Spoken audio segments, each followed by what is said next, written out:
حق کی ترجمانی کرنے والا، حق کا ساتھ دینے والا. اور دوسری طرف اگر یزید کا معاملہ دیکھیں تو باوجود اس کے کہ طاقت اور ثروت اس کے پاس موجود ہے، قوت دنیاوی طور پر موجود ہے، لیکن وہ پلیدی کا، نجاستوں کا مجموعہ ہے، ظلم و زیادتی کا ایک استعارہ ہے، باطل کا ایک استعارہ ہے.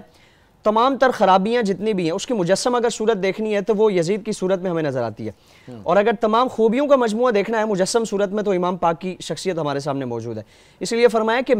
مجھ جیسا شخص اور میرے جیسا کردار رکھنے والا، عادات و اطوار رکھنے والا، راستہ رکھنے والا، فرمایا کہ اس کے لیے جائز نہیں کہ وہ یزید جیسے شخص کی بیعت کرے. امام پاک نے جتنے بھی خطبات ارشاد فرمائے، آپ نے ایک موقع پر فرمایا کہ یزید وہ مال مفلس یا مال رعایا کا وہ متسلب ہے اور اس کو غصب کرنے والا ہے، قابض ہے. یعنی اس کے لیے جائز نہیں ہے کہ وہ جو عوام کا پیسہ ہے، رعایا کا پیسہ ہے، اس کو ظلم و زیادتی کے لیے اور لوگوں کی وفاداریاں خریدنے کے لیے، جس طرح اس زمانے میں کیا گیا، وفاداریاں خریدنے کے لیے استعمال کیا جائے، بجائے اس کے کہ اس کو عوام کی فلاح و بہبود کے لیے، رعایا کے حقوق کی پاسداری کے لیے اس کو خرچ کیا جائے. یعنی کسی بھی مرحلے پر آپ کے خطبات کو اگر دیکھیں، آپ کے سامنے دو راستے ہیں نا، کہ ایک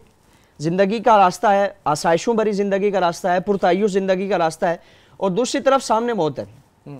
کہ اگر اس راستے کو چننا ہے تو اس میں آپ کے لیے جس چیز کی آپ خواہش کریں گے، دنیاوی طور پر کسی بھی عہدے کی آپ خواہش کریں گے آپ کو دے دیا جائے گا، جتنی بھی پرتعیش زندگی کا آپ ایک خواہش کریں گے آپ کو دے دی جائے گی. لیکن اگر یہ نہیں کریں گے تو فرمایا کہ پھر دوسرا راستہ یہ ہے. امام پاک نے ظاہری طور پر آسائشوں کو ترک کیا، اپنی قربانی دی، اپنے بچوں کی قربانی دی، آوان و انصار کو قربان کر دیا، صرف ایک مطالبے کے لیے کہ اگر امام پاک اس یزید کی بیعت کر لیتے تو پھر ہمیشہ کے لیے جو حق کا ایک چہرہ ہے اس کے چہرے پر پردہ آ جائے گا، حق کو پہچاننا مشکل ہو جائے گا. اس لیے امام پاک نے ساری اپنی جان اپنے آوان و انصار کی قربانیاں پیش کی. لیکن وہی بات کہ سرداد نہ داد 10 درد دست یزید. اور کیوں؟ کہ حق کا کہ بنا لا الہ الا اللہ حسین، یعنی بنا لا الہ ہے.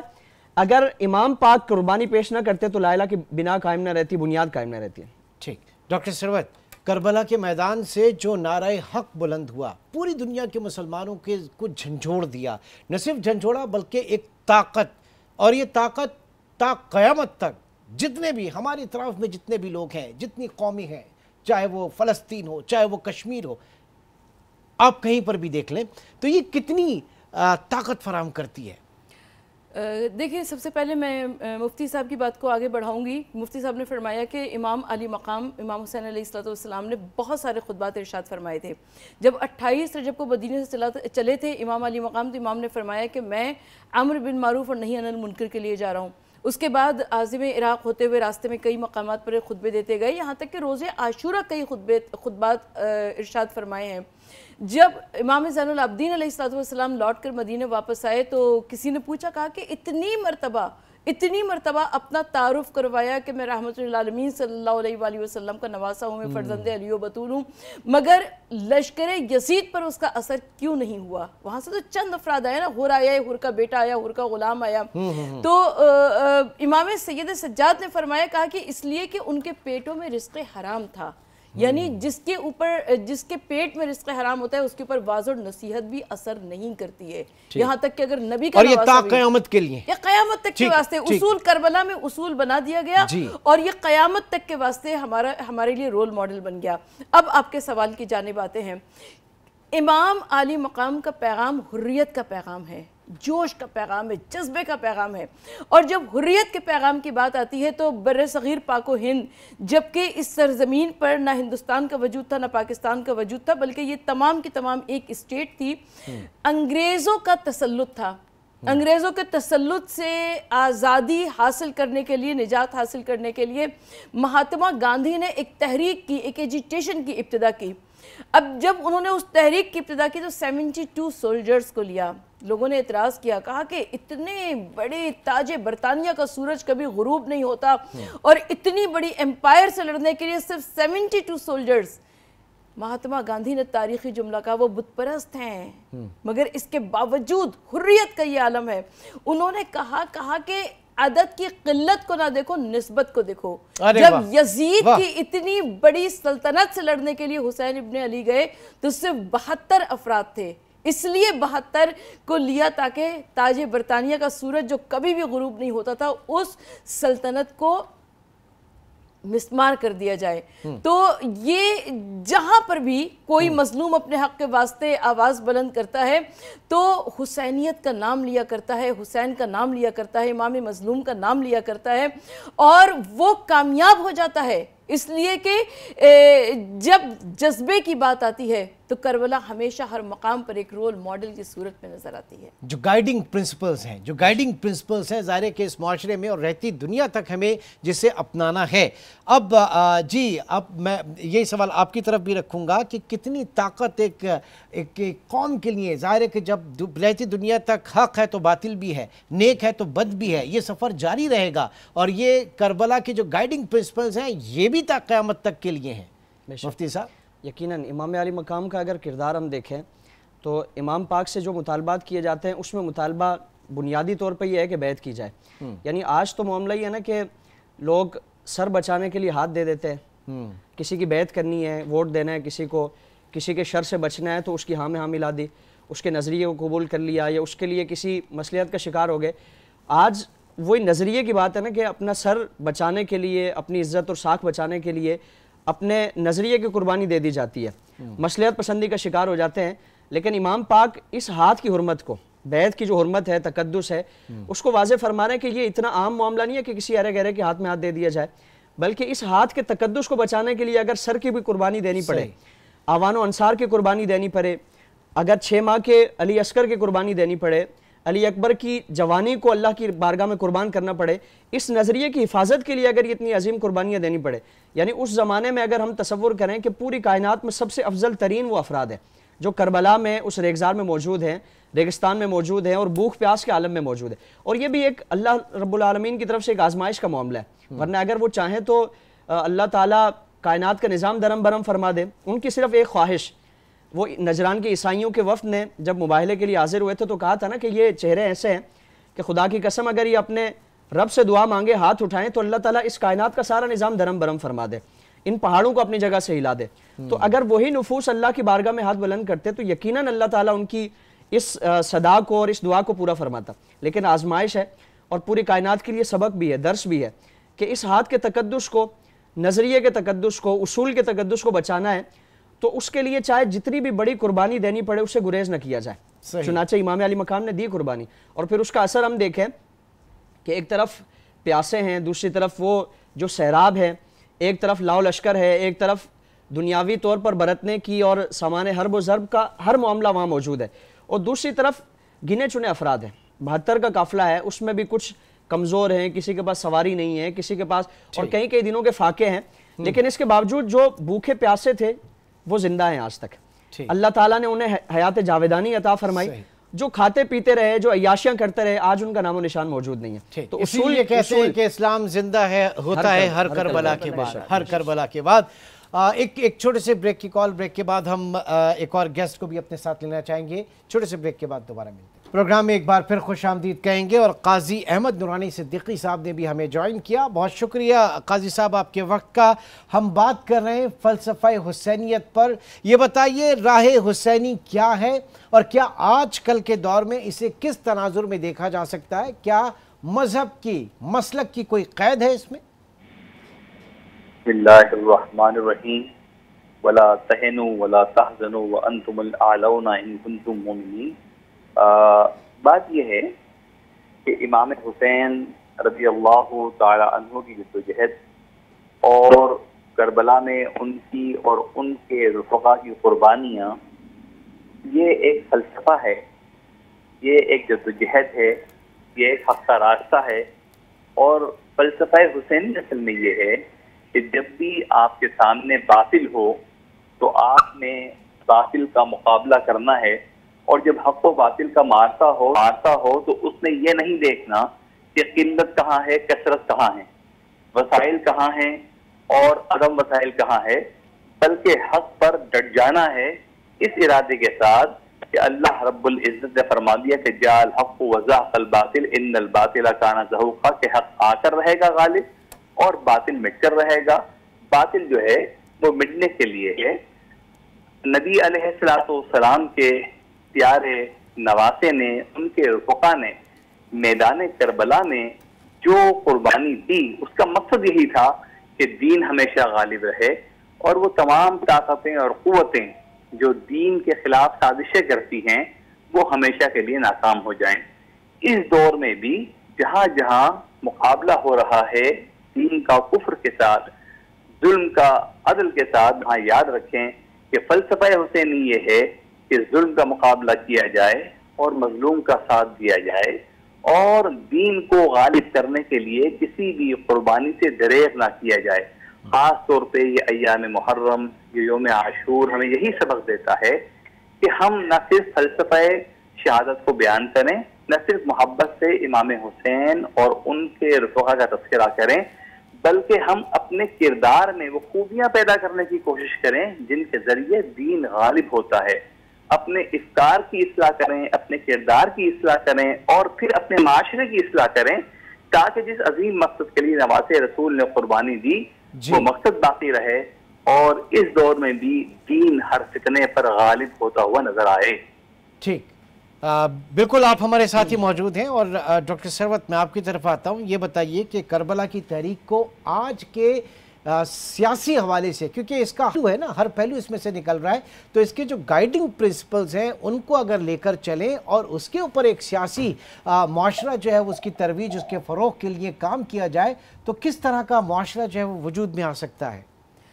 دیکھیں، سب سے پہلے میں یہ عرض کرنا چاہتی ہوں کہ جدا و دین سیاست سے تو رہ جاتی ہے چنگیزی۔ یاد رکھیے گا کہ امام علی مقام امام حسین علیہ السلام اس سیاست کے نمائندے تھے جو کہ سیاست الہیہ تھی، اور امام حسین علیہ السلام نے اس سیاست کے لیے اپنی آج کا لیڈر آج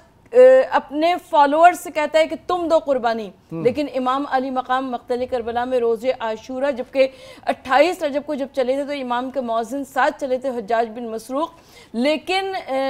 آپ نے اپنے جوان بیٹے علی اکبر کو آگے کیا اور کہا کہ تم اذان دو اور اس کے بعد کہا کہ قربانی دو۔ تو یہ فرق نظر آتا ہے آج کے لیڈرز میں اور امام علی مقام۔ ہمارے بچے ہم سے یہ سوال کرتے ہیں کہ آج کل کے دور میں بھی تمام برائیاں موجود ہیں، یعنی جھوٹ بھی بولا جا رہا ہے، حسد بھی ہے، تکبر بھی ہے، تمام برائیاں جو اس دور میں موجود تھی وہ بھی آج بھی اس دور میں بھی موجود ہیں، تو آخر امام علی مقام کی اس عظیم قربانی کا فائدہ کیا ہوا؟ میں ایک بات عرض کرتی چلوں کہ امام علی مقام کی اس عظیم قربانی کا فائدہ یہ ہوا کہ یزید کا پرابلم یہ تھا کہ وہ علل اعلان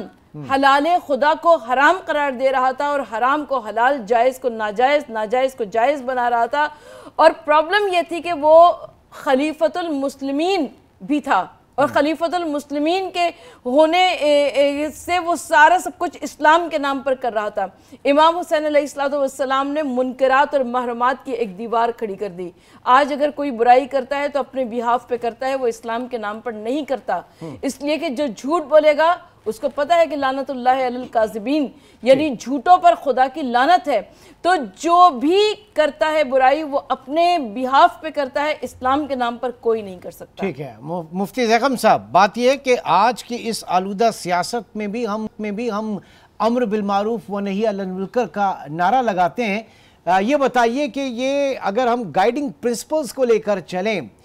فلسفہ شہادت کے حوالے سے، کربلا کے حوالے سے، اور اس کے اوپر اپنا ایک معاشرہ ترویج کرنے کی کوشش کریں تو کتنا مختلف ہوگا؟ اس پرفتن دور میں بھی ہم اگر کسی بھی اپنے شعبے کو پاکیزہ کرنا چاہتے ہیں، چاہے وہ سیاست ہو، معاشرت ہو یا دیگر ہماری زندگی سے جڑے ہوئے پہلو ہوں، امام علی مقام کا کردار اور آپ کو اسوہ ہمارے سامنے مشعل راہ ہے۔ ہم امام پاک کا اگر سفر کی روانگی جب ہوئی، اس کا آغاز ہوا، اس وقت ہم دیکھیں تو امام پاک نے حضرت محمد بن حنفیہ کو جو خط لکھا اس میں واضح طور پر اس چیز سے متعلق اس کو کلیئر کیا۔ آپ نے فرمایا کہ میری جو روانگی ہے یا میرا جو ارادہ ہے یہ کسی اقتدار کے حصول کے لیے نہیں ہے، اقتدار کی خواہش کے لیے نہیں ہے، بلکہ ظالم کو اس کے ظلم سے روکنے کے لیے، باطل کو اس کے بطلان سے روکنے کے لیے ہے، اور جو ظلم و زیادتی کا دین کے نام پہ ایک سلسلہ روا رکھا گیا ہے وہ اس راستے کو روکنے کے لیے کہ اگر اس کو روکا نہ گیا تو حق اور باطل میں پہچان مشکل ہو جائے گی، صحیح غلط میں فرق اس کو پہچاننا مشکل ہو جائے گا، تو فرمایا کہ ان ساری برائیوں کو روکنے کے لیے میرا خروج یہ ضروری ہے۔ اور پھر ہم دیکھیں نا کہ سیاست کو پاکیزہ کرنے کے لیے ہی امام پاک تشریف لائے، امام پاک کا سارا مقصد ہی یہی تھا۔ آج ہم اپنی محلے کی مسجد میں کسی فاسق و فاجر کو امام نہیں بناتے، حالانکہ وہ امامت صغرا کہلاتی ہے. امامت کبرا کیا ہے کہ آپ کسی کو حاکم بنا دیں, کسی کو خلیفہ نامزد کر دیں. تو امامت کبرا کے لیے اگر کوئی فاسق و فاجر ہو اور ایسا ہو جو اعلان فسق و فجور میں مبتلا ہو, حرام کو حلال کرنے والا, حلال کو حرام قرار دینے والا, محرمات سے کھلم کھلا نکاح کرنے والا, شراب نوشی اور بدکاری اور دیگر اس طرح کے منکرات کو اعلان رائج کرنے والا ہو, اور اگر ایسے افراد موجود ہیں کہ جو اس سارے نظام میں گندگی کا باعث بنتے ہیں, اس نظام کے تقدس کو خراب کرنے کا اور مجروح کرنے کا باعث بنتے ہیں, اور ان کے خلاف بھی اگر ہمارا خروج نہیں ہے, ہماری ہمدردیاں ان کے ساتھ ہیں, ہمارے معاملات اور وفاداریاں ان کے ساتھ ہیں, تو پھر یہ ہم تصور کریں کہ امام پاک کا ہمیں نام لینا,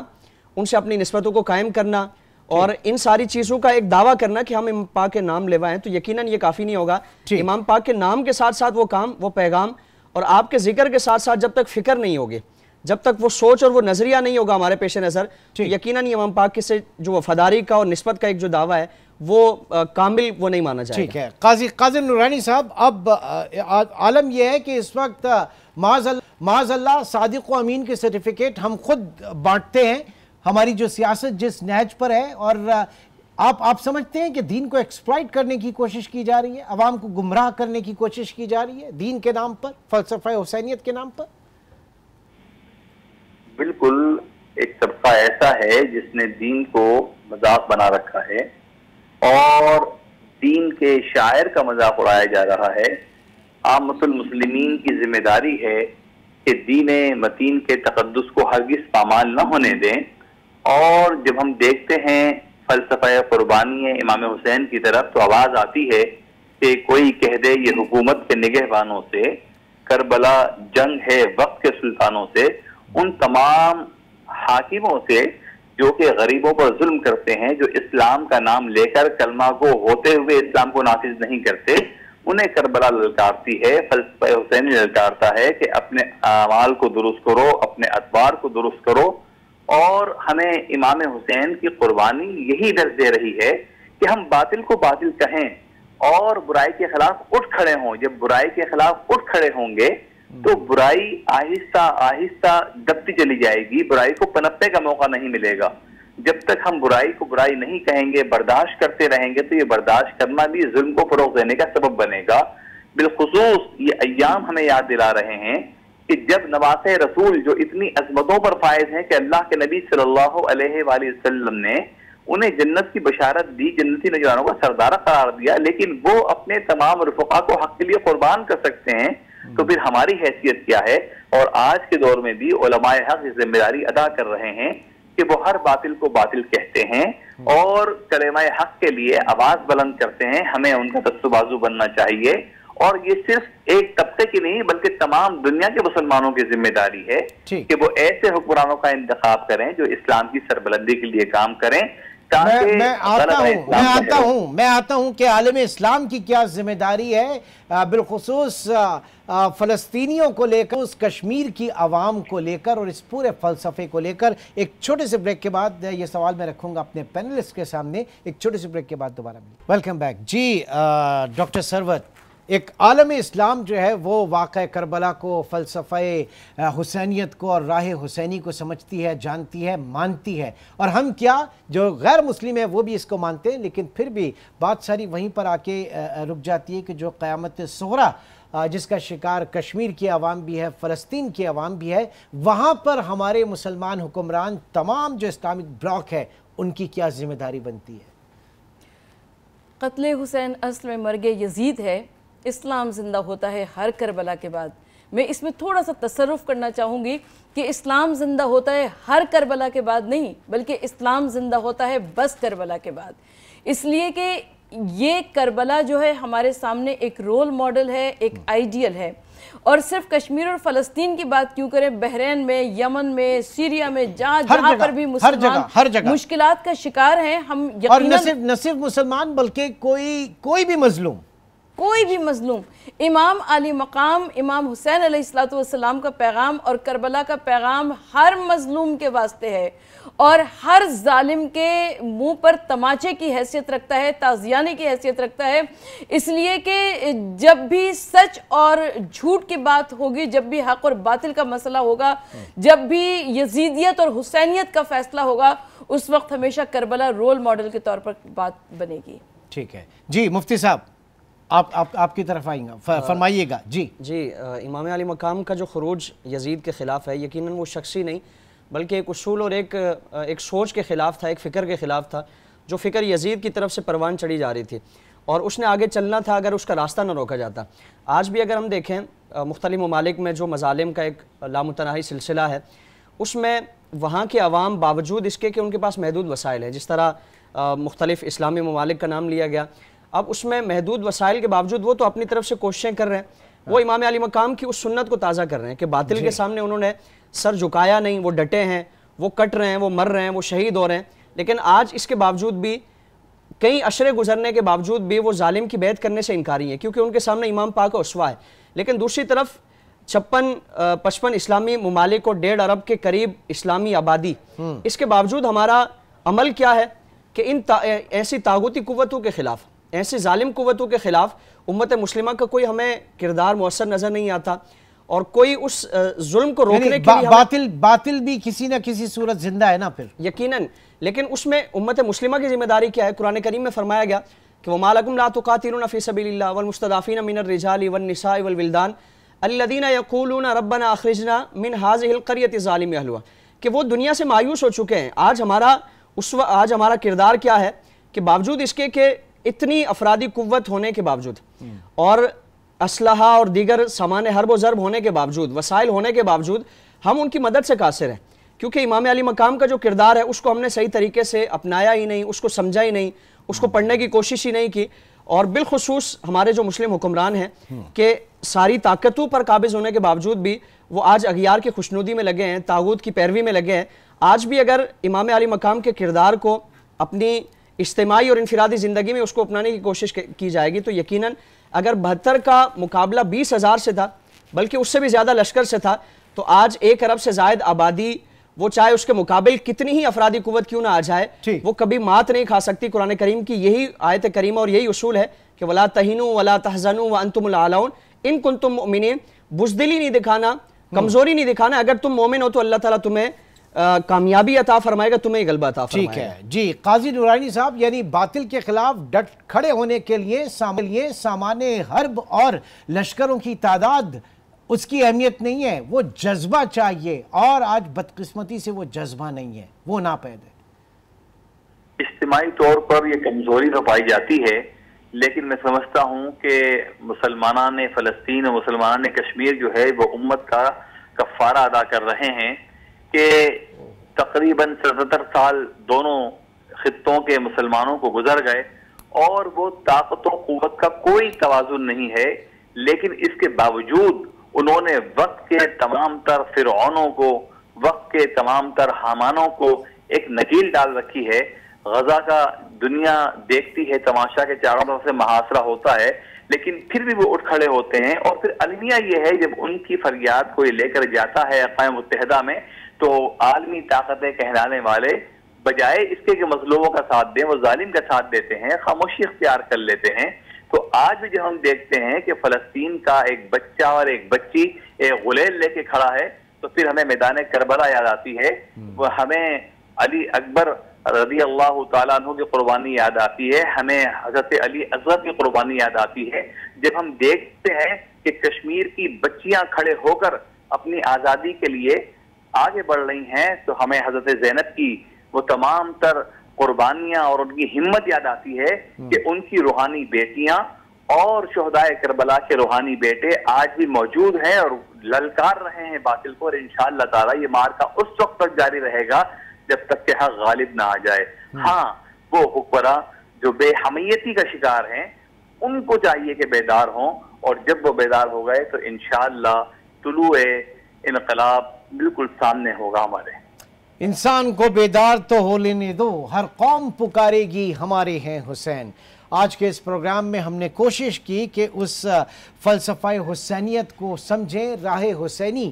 کو سمجھیں اور اپنی زندگی میں وہ تمام جذبہ ایثار و قربانی اور مذہبی رواداری جو کہ اس وقت بڑا جس نے انتشار پھیلا دیا ہے، اس پورے معاشرے کو آلودہ کر دیا ہے، کیونکہ یہ دن ہے تجدید عہد وفا کا، یہ دن ہے اپنے آپ کو پاک کرنے کا، بہتر کرنے کا، اور اس معاشرے کو ان تمام تعلیمات کے نچوڑ سے آگے بڑھنے کا، کیونکہ یقیناً کہیں نہ کہیں ٹنل کے دوسری طرف روشنی ضرور ہے۔ میرے پورے جو گیسٹ پینل ہے ان کا ایک بار پھر شکریہ، بہت بہت شکریہ۔ مفتی سید زیغم علی گردیزی صاحب آپ کی شرکت کا، ڈاکٹر ثروت عسکری صاحب آپ کا بھی شکریہ، اور ڈاکٹر قاضی احمد نورانی صدیقی صاحب آپ کا بھی بہت شکریہ۔ ناظرین، آج کے پروگرام سے اتنا ہی، سے پھر ملاقات ہوگی، اپنا بہت خیال رکھیے گا، اللہ حافظ۔